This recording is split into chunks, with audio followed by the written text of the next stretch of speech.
Okay, so we talk a lot about geopolitics and supply chains, right? But what if I told you a single climate rule coming out of Brussels was about to change, well, everything? That's what we're diving into today. This is a new tax, but it's not just about being green. Oh no, it is literally rewiring the plumbing of global trade. And the ripple effect, it's going to be huge. Let's just boil this all down to one simple, powerful question. Imagine for a second. What if every single product arriving at a border came with a price tag, not just for the materials, but for the pollution it took to make it? That one idea, in a nutshell, is the revolutionary concept behind the EU's new carbon border tax. So you have to ask, why would the EU create a rule with such massive global consequences? Well, it's all about tackling a problem that's been a real headache for climate action for decades. And that problem is called carbon leakage. Yeah, it sounds a bit technical, but the idea is super simple. Picture this. You're a company in Europe, and you have to follow all these strict, expensive environmental rules.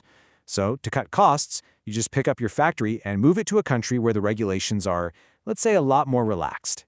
You can pollute for way cheaper, make your stuff, and then just ship it right back to Europe to sell. The result? The planet's no better off, and the companies back home that actually played by the rules get put at a huge disadvantage. So the EU's answer to this is the Carbon Border Adjustment Mechanism, or CBAM for short. You're going to be hearing that acronym a lot.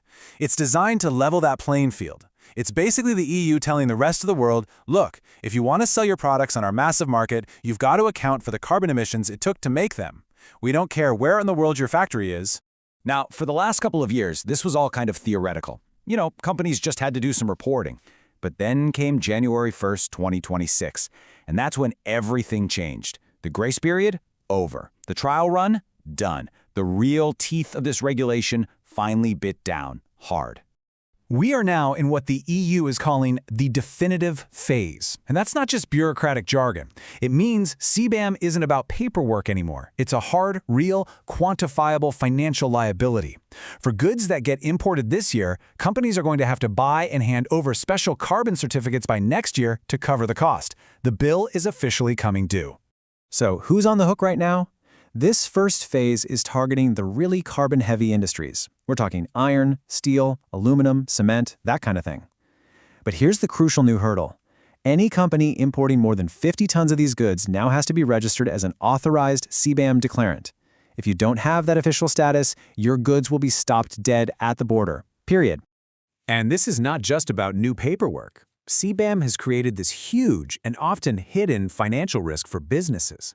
It's a cost trap that can catch even the most seasoned importers completely off guard. The whole system really hinges on one thing: data. See, if an importer has verified emissions data from their supplier, say a steel mill over in Asia, they pay a tax based on the actual pollution. Seems fair. But what happens if that data is missing or incomplete? Well, that's when the EU hits them with a punitive default value. And trust me, it's basically a worst-case scenario carbon cost that's designed to be painful. And it gets worse. As if those default values weren't already punitive enough, as of this year, most of them get an automatic 10% hike. I mean, think about that. It's a penalty on top of a penalty. It's the EU sending a crystal clear signal that they are going to make non-compliance incredibly expensive. This quote really captures the real-world impact perfectly. A shipment of aluminum that looked totally profitable when the deal was first signed can show up at a European port and, because of this data trap, suddenly become what's described as a financially toxic asset. The entire economics of a deal can just flip in an instant. Now, this financial risk doesn't just live on some accountant's spreadsheet. It creates an absolute logistical nightmare, clogging up the very arteries of global trade. I mean, just think about how things used to work. To clear customs, a company basically needed two key documents: the bill of lading and an invoice. It was a smooth, predictable, and, a pretty simple process. But now, look at the new process. Before any goods get released, authorities have to verify the importer's declarant status and, this is the big one, validate their emissions data. Any little hiccup in that process means delays. And in the world of shipping, delays mean money. We're talking expensive port storage fees, broken supply chains, and some very angry customers. And the bar for that data is incredibly high. Importers now have to prove that at least 80% of their carbon footprint calculation is based on actual, verified data from their suppliers way up the chain. This is a massive operational hurdle. It requires a level of transparency deep into the supply chain that most companies are just not ready for.